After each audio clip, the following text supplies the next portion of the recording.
Rádio Rio de Janeiro, a emissora da Fraternidade, passa a apresentar Luz na Penumbra, programa que leva ao seu coração a mensagem da doutrina espírita.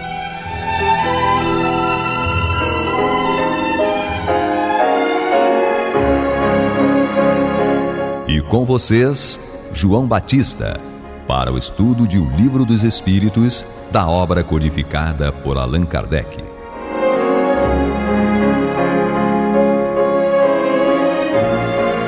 Papai do céu nos guarde, nos abençoe. Louvado seja nosso Senhor Jesus Cristo.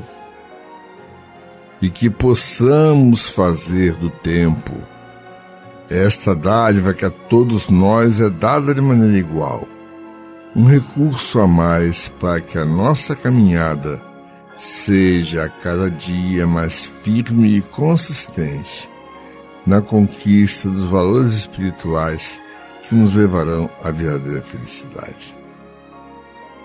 Hoje estamos iniciando um novo capítulo no Livro dos Espíritos.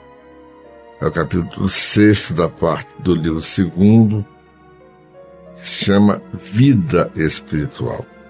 Vamos estudar hoje as perguntas 223 e 224, que começa a respeito, os estudos a respeito dos espíritos errantes, a condição da erraticidade do espírito quando desencarnado. Detalhe muito importante: erraticidade não significa que nós vamos ficar assim errando para lá e para cá, sem caminho, sem condução. Muito pelo contrário, o mundo espiritual é muito mais organizado do que o mundo material. E é exatamente aonde vamos aprender que é a verdadeira lei divina. Então, temos aqui conosco para o estudo Américo Nunes. Olá, querido irmão, querida irmã, membro dessa rádio tão linda, Rádio Rio de Janeiro, a Rádio da Fraternidade. Sejam todos muito bem-vindos a mais um Luz na Penumbra. Temos aqui Franjinha Edmilson. Pois é, né? Faz amor aos nossos corações. Mas eu adoro o cabelo desse garoto, sinceramente, é uma barato. Ele não perde a oportunidade. De índio, né? Lindo. É. E ainda vou ter você trabalhando junto comigo no mesmo consultório, pode crer. E Guilhermina. Que bom, estamos juntos de novo. Graças a Deus. Vamos lá. Então, João, você falou sobre espírito errante. Eu só vou fazer uma palhinha aqui, porque na minha cabeça, quando eu entrei no espiritismo, eu vi esse termo errante, né? Eu achava que era a pessoa errada. Então, só para os irmãos em casa saberem, é um termo parecido, mas não tem nada a ver com o erro, tá? Pelo contrário, é só estado errante, né? Como o João falou lá no início, foi um nome dado por Allan Kardec, tinha que dar algum nome para os espíritos que estão fora do plano material, que estão no mundo ali espiritual. Então isso é espírito errante, não tem nada a ver com o espírito que está no erro, não. Pode ser o espírito de maior luz, aquele espírito superior está lá no mundo espiritual, ele é um espírito errante entre uma encarnação e outra. Então, você começa com a 223. Tá vendo? Já que eu falei, né? Então, estamos nesse capítulo 6, né? Iniciando a vida espiritual, e o primeiro tópico é o espírito errante. Na pergunta número 223. A alma reencarna imediatamente após a separação do corpo? Ou seja, qual é a questão aqui? A gente morre, né? Quando a gente morre, o nosso espírito separa do nosso corpo, vai para o plano espiritual. E aí qual é a pergunta? Imediatamente após esse retorno ao plano espiritual, a gente já volta para um outro corpo? Resposta. Algumas vezes reencarna imediatamente. Mas na maioria das vezes, ou seja, o que é mais comum, né? Na maioria das vezes, só depois de intervalos mais ou menos longos. Nos mundos superiores, a reencarnação é quase imediata. Sendo aí menos grosseira a matéria corpórea, o espírito encarnado goza quase de todas as suas faculdades de espírito.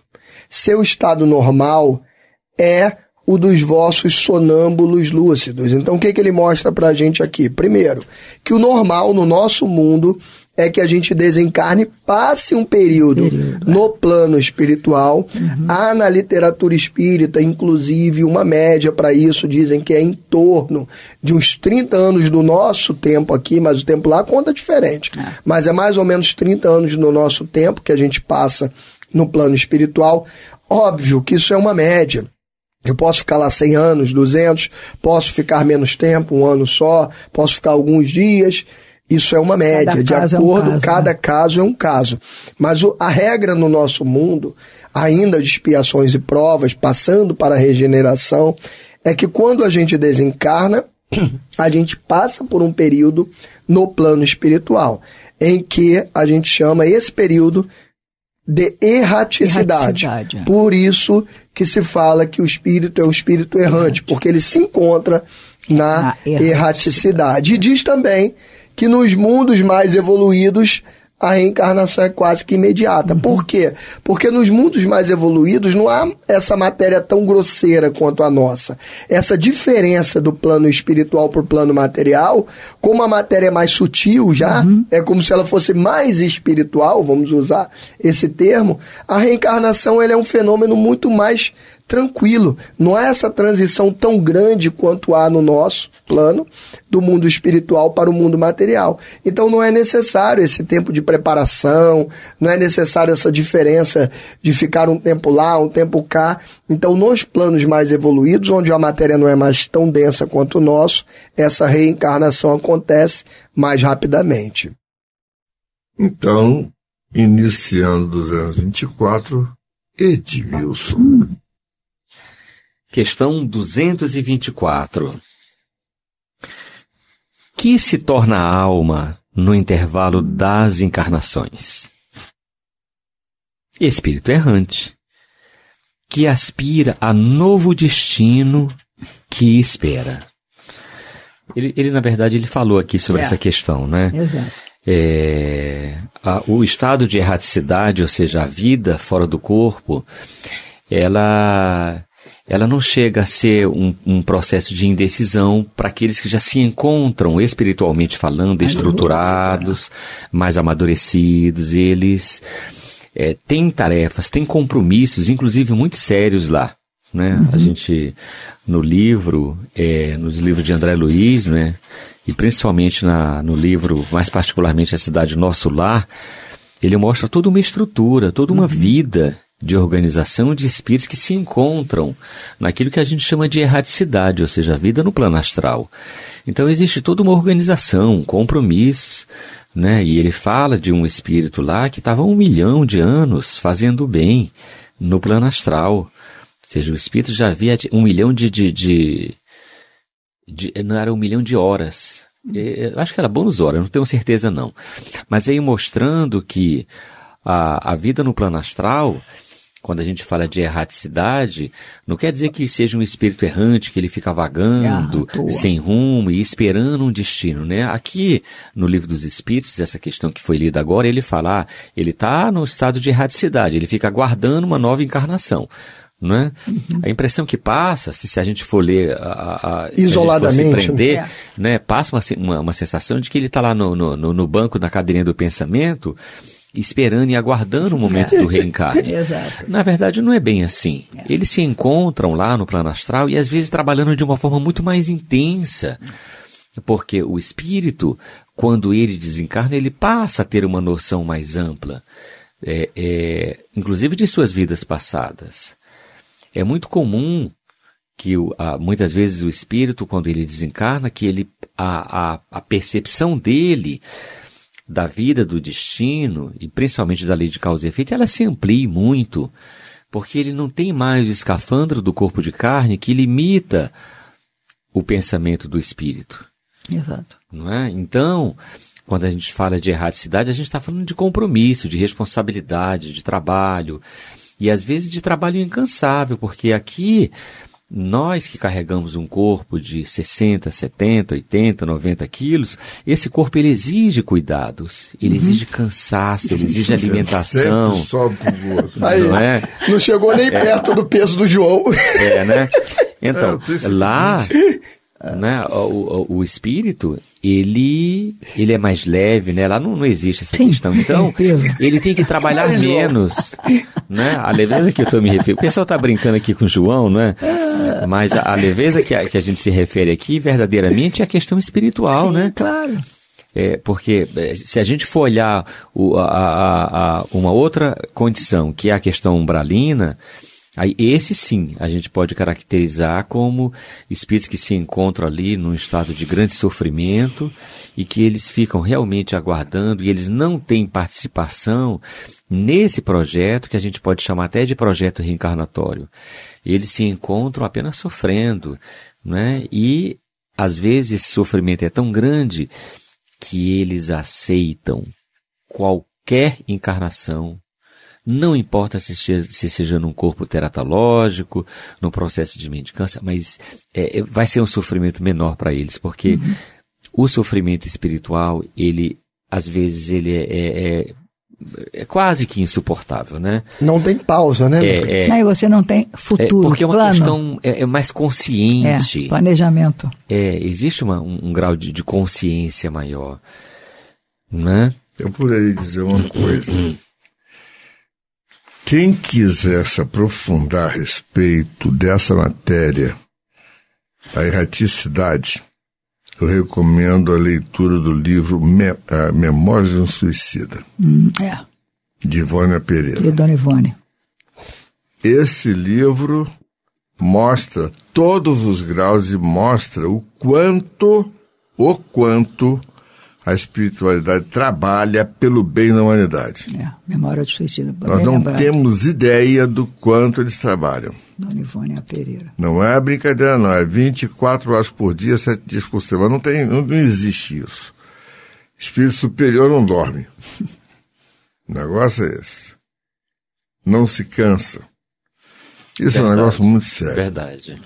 E vamos escutar a nossa vinheta para poder prosseguir. Você está ouvindo pela Rádio Rio de Janeiro o programa Luz na Penumbra, com estudo de O Livro dos Espíritos, na apresentação de João Batista. Como nós vimos antes do nosso intervalo, né? Nosso querido Edmilson, nosso querido João, a Guilhermina também trouxeram. Quando nós desencarnamos, vamos para isso que nós falamos aqui nas perguntas, erraticidade, que é sair desse plano material, né? Nós temos várias possibilidades. Então, nós podemos ir para esse plano para poder aproveitar uma oportunidade de trabalhar. Podemos ir para esse plano espiritual para passar por uma dificuldade, uma dor, um sofrimento, que são as regiões umbralinas, são regiões que a gente sempre precisa falar, não é um inferno, tá? São regiões criadas pela nossa própria cabeça, pela nossa própria mentalidade, pela nossa própria consciência. Nós criamos aquelas regiões, várias pessoas juntas, pensando pensando na culpa, todas elas se sentindo, a consciência expande, como Edmilson falou, e elas percebem o que fizeram de equivocado, e essa consciência gera uma culpa. Todas essas pessoas juntas, nesse clima de culpa, criam aquela atmosfera umbralina, aquela região de sofrimento, de dor. Quem não viu o filme Nosso Lar, ele retrata um pouquinho, de uma maneira muito bacana e visual, né? Só que o umbral, o Vale dos Suicidas é muito pior. Isso, eu ia chegar lá. E aí nós temos, então, o Vale dos Suicidas, como o nosso querido João falou antes também da nossa vinheta. Bom, o fato é, depois dessa vida, ao desencarnarmos, passarmos pelo fenômeno conhecido como morte, nós iremos para uma dessas possibilidades. E o que vai determinar se nós vamos para um local bom, para trabalhar, para sermos úteis e aguardarmos a próxima reencarnação numa situação boa, ou se nós vamos para o umbral, se vamos para o Vale dos Suicidas? O que define? O que define a minha vida após essa vida que define a minha vida após a morte, é a maneira pela qual eu vivi essa. Então, meus irmãos, não dá pra gente deixar para depois. Claro. Porque se eu deixar para depois, o meu depois vai ser extremamente sofrido. Esse é o momento de nós fazermos tudo aquilo que nós precisamos fazer para vivermos uma vida mais de acordo com o Evangelho de Jesus. Ontem eu estava conversando com um amigo meu e ele falava, puxa, Américo, eu estou num momento de sofrimento tão grande, eu sinto dores todos os dias, eu não consigo dormir. Ele começou a relatar e assim, eu comecei a passar por um momento de sofrimento, de dor junto com ele. Porque é natural o ser humano ver o outro sofrendo, claro, não é pra gente ficar solidário, inerte, não, é solidário. E aí ele falou, eu queria tanto que existisse uma receita para eu parar essas dores. Eu falei, mas a receita existe, é seguir o Evangelho. E ele me relata, né, ao longo da nossa amizade, ele me relata que ele é sempre agressivo com os outros, que ele tem pouca, como se diz, né, ele tem pouca tolerância aos erros alheios, que ele tem pouca, que ele é sempre mal-humorado, que ele não tem assim nunca o bom humor. Ele até fala, poxa, eu queria tanto ser bem-humorado igual a você, brinca comigo às vezes, que ele tem de lucidez ali. E eu falo, mas esse é justamente o segredo para a gente perder a nossa dor. É ser um pouco mais bem-humorado, é parar de tratar de maneira agressiva os outros, é fazer o bem sempre que eu posso. Isso tudo são receitas que a gente precisa seguir. Se nós escolhemos a religião, a nossa espírita, que a gente mantenha a frequência na nossa casa espírita. Às vezes os espíritos dão conta, através da literatura, que eles organizam uma verdadeira tropa para fazer um tratamento em nós naquele dia, sendo que tem uma coisa que eles não podem burlar, não podem passar por cima, que é o nosso livre-arbítrio. Então eles ficam ali orando para que a gente vá naquele dia, exatamente naquele dia que foi tudo preparado, a gente falta. Os espíritos ficam tristes, mas quem é o verdadeiro prejudicado com aquilo? Somos nós. Então, se nós escolhemos a religião espírita, que a gente mantenha a nossa frequência, que a gente não falte, que a gente faça o nosso evangelho no lar toda semana, que a gente faça as nossas orações diárias ao acordar, ao dormir, quando tiver no momento difícil, que a gente faça o evangelho no lar, que a gente leia um livro, ainda que seja uma única página todos os dias. Para quê? Para que a gente se prepare para uma vida espiritual melhor. E o melhor, meus irmãos, tem uma surpresa para vocês. Não é só na vida futura, não é só na vida espiritual que eu vou ter uma situação melhor. Quando eu começo a fazer toda essa receita, sim. A frequência, a leitura dos livros edificantes, a oração, tratar melhor o meu próximo, a felicidade já vem nesse mundo. Eu estou plantando para agora e para o depois. Agora, vamos dar sequência com a 224A e B, com o Guilherme. Eu queria só fazer um comentário sobre o que o Américo comentou. Reorganização de energia. Quando você para de olhar, antes de entrar na pergunta, só para complementar o que você disse, quando você para de ser aquele cara mal-humorado, como falou, mal-humorado, que vê tudo errado, você está vendo erro no outro. Todo mundo está errado, todo mundo... Isso não é problema seu. Existe uma frase que a gente sempre comenta lá em casa, o meu problema sou eu e Deus. O problema do outro é problema dele com Deus. Eu não tenho que estar reparando, fazendo crítica, reclamando que fulano, não sei o que. Máxima de Madre Teresa de Calcutá. Exatamente. O problema do outro é o outro e Deus. O problema meu sou eu e Deus. Então não tem que estar reclamando, achando, criticando, parará. Eu vejo o problema do outro apenas para ajudar, exato, né? O que eu posso colaborar? Exatamente. Então vamos lá na 224A. Qual pode ser a duração desses intervalos? Nos intervalos entre as encarnações, que foi a 224 anterior, que se torna a alma no intervalo das reencarnações. Então ele está perguntando, qual pode ser a duração desses intervalos entre uma encarnação e outra? Desde algumas horas até alguns milhares de séculos. Aliás, não há, propriamente falando, um limite máximo estabelecido para o estado errante, que pode prolongar-se por muito tempo, mas nunca é perpétuo, óbvio. Cedo ou tarde, o espírito encontra sempre oportunidade de recomeçar uma existência que sirva à purificação das suas existências anteriores. Ou seja, não existe um parâmetro, não existe um padrão de tempo. E, de acordo com cada espírito, de acordo com que cada espírito fez, nas suas existências encarnadas. Aí, o que você construiu, o que você destruiu, o que você completou, e isso aí vai ser o padrão do que você, da próxima encarnação. A 224b fala, essa duração está subordinada à vontade do espírito ou lhe pode ser imposta como expiação? Ahá! Esta é a pergunta. A duração do tempo de erraticidade está subordinada à vontade do espírito ou pode ser imposta como expiação? Resposta dos espíritos.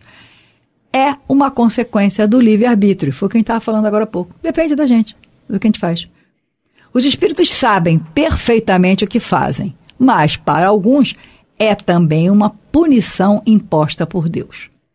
Outros pedem que ela se prolongue, a fim de continuarem estudos que só podem ser efetuados com proveito na condição de espírito livre. Mas isso o espírito já está mais adiantado, que já compreende mais a sua condição de espírito reencarnado ou na erraticidade. Então, depende, a resposta imediata, quanto tempo, é a vontade do espírito ou não.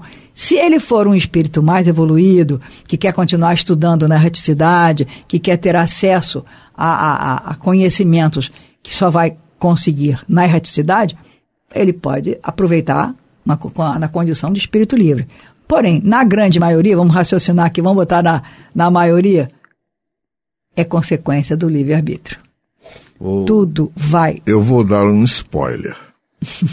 No livro Memórias de um Suicida, o personagem central, ele escolhe passar uma temporada maior no mundo espiritual, que ele passa pelo manicômio, passa pelo hospital, passa por uma série de cursos no mundo espiritual e chega à cidade universitária. Isso para depois reencarnar. Isso enquanto espírito. Algumas dezenas de anos depois, por volta de 52 anos de treinamento no mundo espiritual. E ele retorna com uma porção de problemas expiatórios que ele tentou fugir exatamente através do suicídio. Então, não tem jeito. Nós temos que nos redimir. Uhum. Deus não nos pune, Ele nos perdoa, mas a nossa redenção dos erros do passado depende da nossa atitude. Este é o grande fato. E ele retorna com uma porção de condições, que aí no caso vocês vão ler no livro, para poder entender e aprender, mesmo porque eu tenho a impressão de que essa entidade já veio e já voltou. Eu queria só fazer um comentário que teve uma vida muito produtiva. Teve para fechar o raciocínio que eu estava tendo. Um segundo só. Eu comprei um livro que conta por que ele se suicidou. A história mesmo aqui na Terra, que o livro, o nome do livro é Amor de Perdição. Eu sei. É um livrinho. Mas você vai ler no livro Memórias de Suicida? Eu li Memórias uma história que vai 2.000 anos atrás.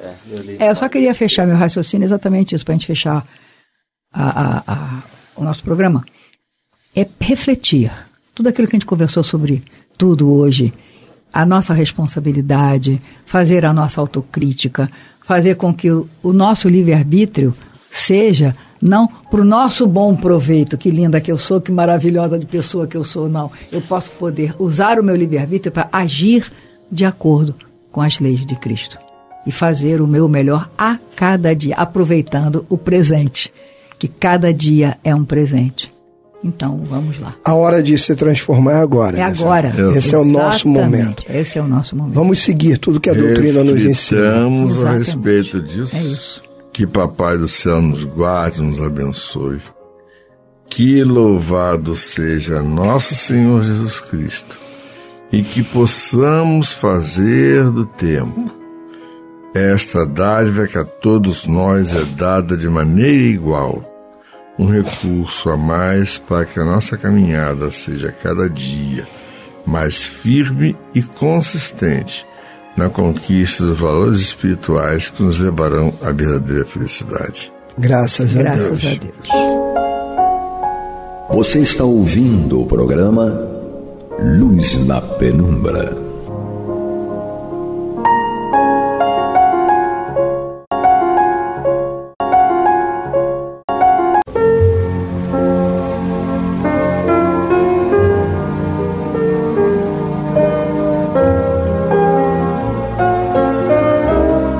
A Rádio Rio de Janeiro está levando ao seu lar e ao seu coração a mensagem consoladora da doutrina espírita, através do programa Luz na Penumbra.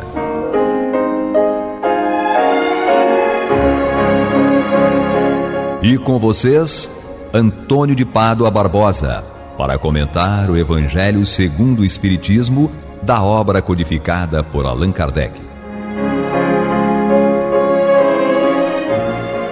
Boa noite, minhas amigas, meus amigos.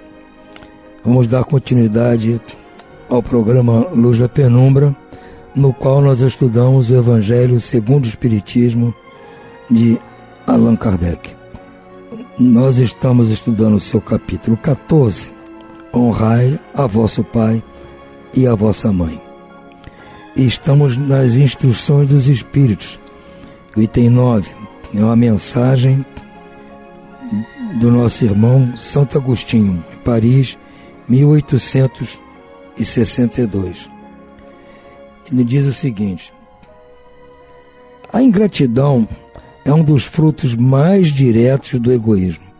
Revolta sempre os corações honestos, mas a dos filhos para com os pais apresenta caráter ainda mais odioso. É em particular desse ponto de vista que a vamos considerar para lhe analisar as causas e os efeitos. Também nesse caso, como em todos os outros, o Espiritismo projeta luz sobre um dos grandes problemas do coração humano. Quando deixa a Terra, o Espírito leva consigo as paixões ou as virtudes inerentes à sua natureza e se aperfeiçoa no espaço, ou permanece estacionário até que deseje receber a luz. Muitos, portanto, se vão cheios de ódios violentos e de insaciados desejos de vingança. Alguns dentre eles, porém, mais adiantados que outros, é dado entrevejo uma partícula da verdade. Apreciam estas funestas consequências de suas paixões e são induzidos a tomar resoluções boas. Compreendem que para chegarem a Deus, uma só é a senha: caridade. Ora, não há caridade sem esquecimento dos ultrajes, das injúrias. Não há caridade sem perdão, nem com o coração tomado de ódio. Então, mediante inaudito esforço, conseguem tais espíritos observar os a quem eles odiaram na terra. Ao vê-los, porém, a animosidade se lhe desperta no íntimo. Revoltam-se à ideia de perdoar e ainda mais a de abdicarem de si mesmos, sobretudo a de amarem os que lhes destruíram, quiçá os haveres, a honra e a família.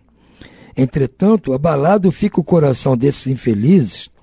Eles hesitam, vacilam, agitados por sentimentos contrários.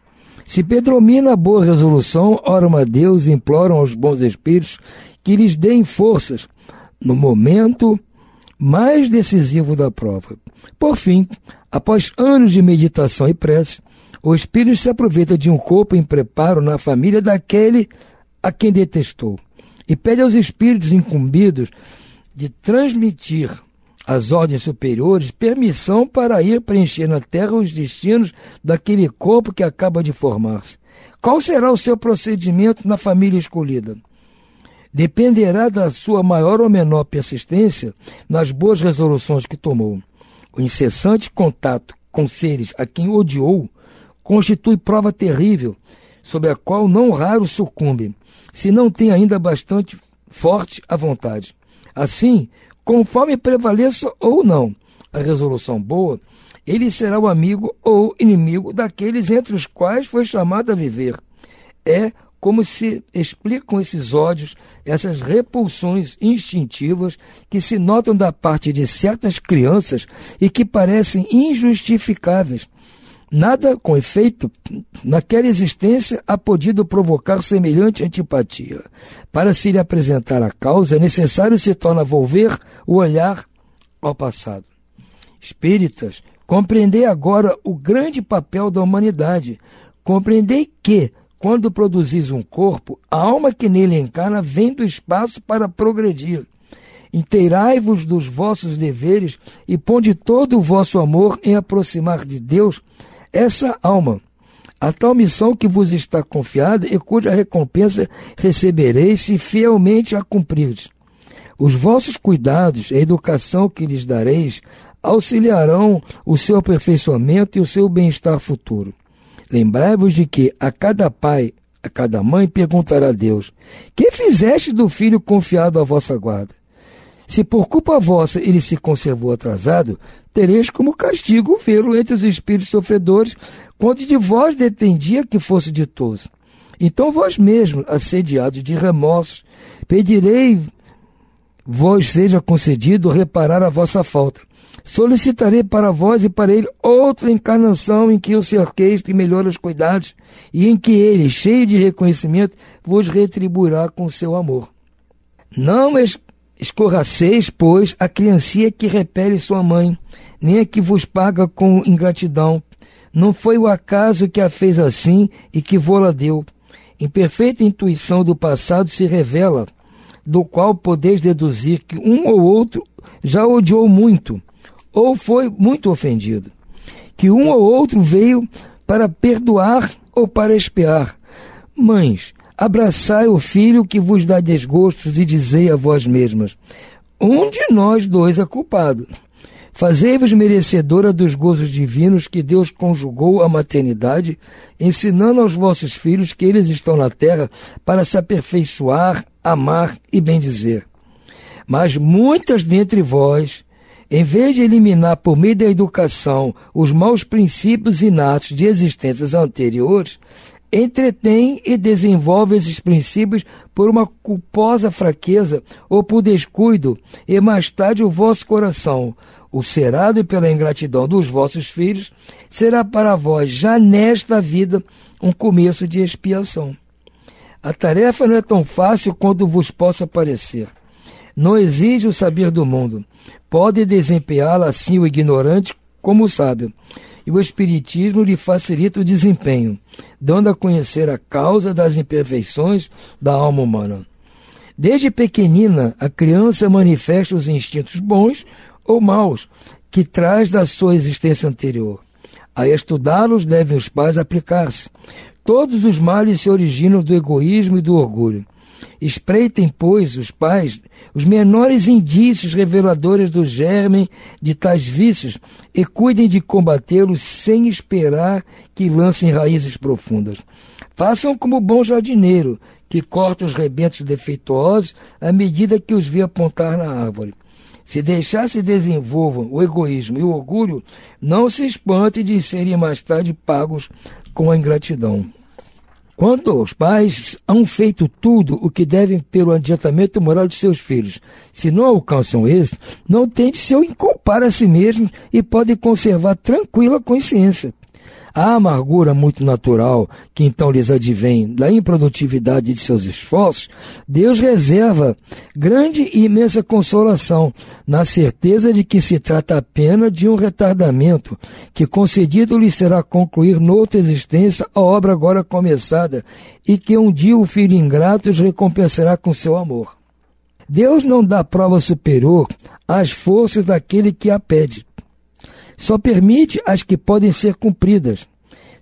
Se tal não sucede, não é que lhe falte possibilidade, falta vontade. Com efeito, quantos há que, em vez de resistirem aos maus pendores, se comprazem neles? A esses ficam reservados o pranto e os gemidos em existências posteriores. Admirai, no entanto, a bondade de Deus, que nunca fecha a porta ao arrependimento.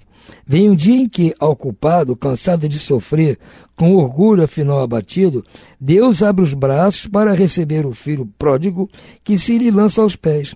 As provas rudes, ouvi-me bem, são quase sempre indícios de que é um fim de sofrimento e de um aperfeiçoamento do espírito quando aceitas com pensamento em Deus. É um momento supremo no qual, sobretudo, cumpre ao espírito não falir murmurando, se não quiser perder o fruto de tais provas e ter de recomeçar. Em vez de vos queixardes, agradecei a Deus o ensejo que vos proporciona de vencerdes, a fim de vos deferir o prêmio da vitória. Então, saindo do turbilhão do mundo terrestre, quando entrardes no mundo dos espíritos, sereis aclamados como o soldado que sai triunfante da refrega. De todas as provas, as mais duras são as que afetam o coração. Um que suporta com coragem a miséria e as privações materiais, sucumbe ao peso das amarguras domésticas, pungidos na ingratidão dos seus. Que pungente angústia é essa! Mas, em tais circunstâncias, que mais pode eficazmente restabelecer a coragem moral do que o conhecimento das causas do mal e a certeza de que, se bem haja prolongados despedaçamentos da alma, não há desesperos eternos, porque não é possível que seja a vontade de Deus que a sua criatura sofra indefinidamente. Que de mais reconfortante, de mais admirador do que a ideia de que cada um dos seus esforços é que depende abreviar o sofrimento, mediante a destruição em si das causas do mal. Para isso, porém, preciso se faz que o homem não retenha na terra o olhar e só veja uma existência, que se eleve a pairar no infinito do passado e do futuro. Então a justiça infinita de Deus se vos patenteia, e esperais com paciência, porque explicável se vos torna o que na terra vos parecia verdadeiras monstruosidades. As feridas que aí vos abrem, passais a considerá-las simples arranhaduras. Nesse golpe de vista lançado sobre o conjunto, os laços de família se vos apresentam sob o aspecto real. Já não vedes alegar-lhes os membros, mas os frágeis laços da matéria. Vede sim os laços duradouros do espírito, que se perpetuam e consolidam com depurar-se, em vez de se quebrarem por efeito da reencarnação. Formam famílias dos espíritos que a analogia dos gostos, a identidade do progresso moral e a afeição induzem a reunir-se. Esses mesmos espíritos, em suas migrações terrenas, se buscam para se agruparem como fazem no espaço, originando-se daí famílias unidas e homogêneas. Se nas suas peregrinações acontece ficarem temporariamente separados, mais tarde tornam a encontrar-se venturosos pelos novos progressos que realizaram. Mas como não lhes se cumpre trabalhar apenas para si, permite Deus que os espíritos menos adiantados encarnem entre eles, a fim de receberem conselhos e bons exemplos, a bem de seu progresso. Esses espíritos se tornam, por vezes, causa de perturbação no meio daqueles outros, o que constitui para estes a prova e a tarefa a desempenhar. Acolhei-os, portanto, como irmãos, auxiliai-os e depois, no mundo dos espíritos, a família se felicitará por haver salvo alguns náufragos que, a seu turno, poderão salvar outros. Bem, essa mensagem longa é de Santo Agostinho e ele, para nos falar dos laços de família, a ingratidão dos filhos, que a gente mais se queixa nas famílias, nós como pais, é a ingratidão dos filhos. Agora, os filhos também podem ter queixa dos pais. Pais que não tratam como deve ser tratado, cumprindo o seu dever, amor, carinho. Tem os dois lados, um pode ter culpa do outro. E nesses laços de família, há todo tipo de problema. E é aí que Santo Agostinho vem nos explicar desde o comecinho de onde se originam essas desavenças. Ou as avenças. Sempre é no passado. Então, se nós pairarmos bem alto, com a visão plena do passado e uma visão do que pode vir a ser o futuro, nós vamos entender o presente, que é o que está incomodando. É o presente que está nos incomodando. E a maneira de entender as causas desse incômodo é nos voltarmos ao passado, das possibilidades do passado. Ele diz aqui, se há na família dois membros, pai ou filho, que estão nessas desavenças, é porque no passado, um odiou o outro. Ou um fez o outro sofrer. E agora está na hora do ajuste. Se nós tivermos essa compreensão, vamos ter mais força, paciência e resignação para encarar essas provas. Porque essas provas vêm para a gente acertar o problema. Porque há um problema pendente entre nós, entre certos pais e certos filhos. Há um problema. Esse problema tem que ser resolvido. Às vezes já vem de longas datas, já vem de diversas encarnações passadas. Chega a hora que tem que resolver. Tem que resolver. E aí, até por pedido próprio deles próprios, vão nascer na família para tentar resolver. E aqui encarnados não percebem isso. Então, o Santo Agostinho pede que as mães tratem com mais carinho ainda aqueles filhos que ela sabe desde pequenininho que não conjuga bem o verbo da família. Tem seus probleminhas aqui de espírito rebelde, uma série de coisas. Então, cabe aos pais, principalmente às mães, podar isso, como o jardineiro faz com os brotos na árvore. Cabe ao pai, à mãe, observar as tendências dos filhos e tentar ir ajustando, para no futuro eles não terem problemas. E se por acaso, com todo carinho, todo cuidado, todo dever cumprido, isso não se realizar, pelo menos os pais estão com a consciência tranquila de que fizeram a sua parte. Fizemos a nossa parte. Se não conseguimos, talvez a gente não tinha muita capacidade, ou intelectual, ou moral a fazer, mas nós tentamos fazer. Quer dizer, aquilo que lhe cabia, que lhe incumbia, você fez. Agora, pode não ter feito perfeitamente, porque nós somos falíveis. Da mesma maneira para os filhos. Se eles acham que os pais negligenciaram em alguma coisa, cabe aos filhos ter compreensão. Quando estiverem adultos, compreender que os pais não são perfeitos. Podem ter negligenciado, ter agido com desatenção. Então, cabe a eles compreender isso e tocar a vida para frente. Porque aquela vivência é de suma importância para as vivências futuras. É isso que o Santo Agostinho está nos explicando nessa longa mensagem aqui, começando lá desde o comecinho. Está nos mostrando aqui para nós espíritos qual é, vamos dizer assim, o grande papel da humanidade nisso. Essa vivência de família em família, desde o tempo que nós estávamos nas cavernas, já tinham famílias ali. E nós vemos com isso tentando e resolvendo nossas desavenças. Criamos mais desavenças do que resolvemos, é verdade. Mas muitos conseguiram resolver essas desavenças e hoje estão na espiritualidade com essa missão de nos mostrar isso. Nos mostrar, olha, gente, pensem bem, vamos parar com isso. Suportem essas dificuldades na família, porque isso faz parte da nossa evolução. Sejam pais, sejam filhos. Faz parte. Nós espíritos temos que entender isso. E graças a Deus nós temos como entender isso para suportar melhor. Não é que vai acabar porque eu sou espírito, isso vai se resolver. Não. O que vai se resolver é isso não ser tão grave, tão doloroso, tão sofrido, porque esse nosso entendimento nos acalma. Nos tira do desespero de sofrer uma ingratidão de um filho, ou de um filho, tira do desespero de ver o pai tratá-lo com desprezo, com desinteresse, e não acolhê-lo numa hora que ele estava com problema porque ele agiu mal, o pai não entende. Então, nessa hora da complicação, é que o Espiritismo nos ajuda com a explicação. A explicação é que gera o consolo, e o consolo tira fora o desespero, porque gera a esperança de que tudo no futuro vai acabar se resolvendo. Independentemente de qualquer situação, o futuro vai resolver. O futuro resolvido vai chegar quanto mais rápido nós entendemos isso, compreendemos e aceitamos essas dificuldades como uma coisa momentânea. Ah, mas é uma vida inteira. É uma vida inteira. Mas o que é uma vida perante a eternidade? Nós temos essa compreensão. Cabe a nós nos esforçarmos para que isso realmente nos ajude a desatar alguns nós que se apresentam dentro de nós durante a nossa vivência em família.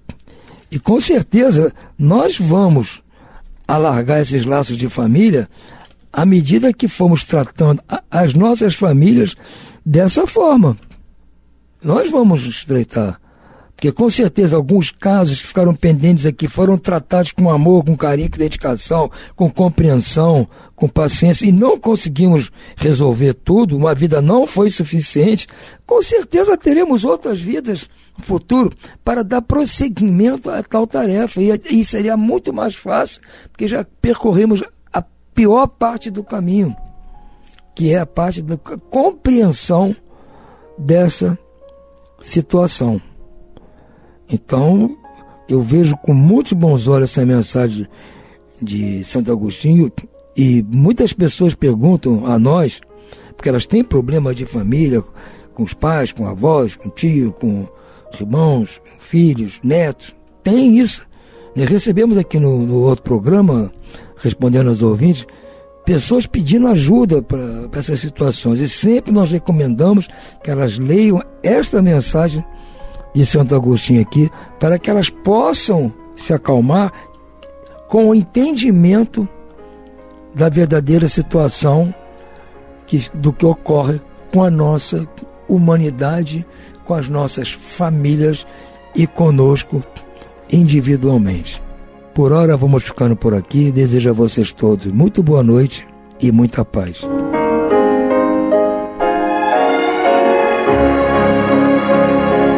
E vamos ouvir agora a prece de encerramento de nosso programa, na voz de Geraldo de Aquino.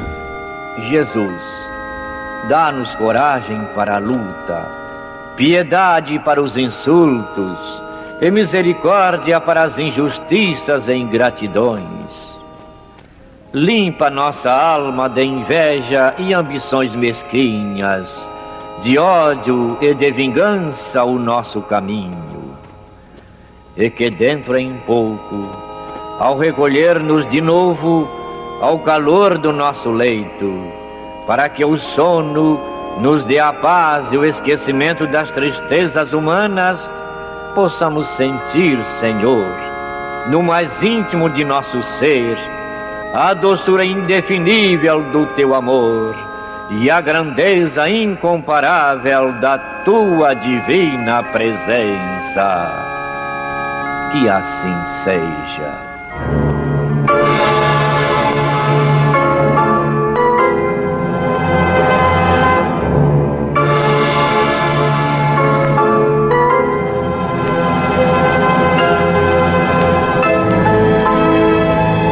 Acabamos de apresentar o programa Luz na Penumbra, que voltará a ser apresentado amanhã às 21 horas nesta emissora.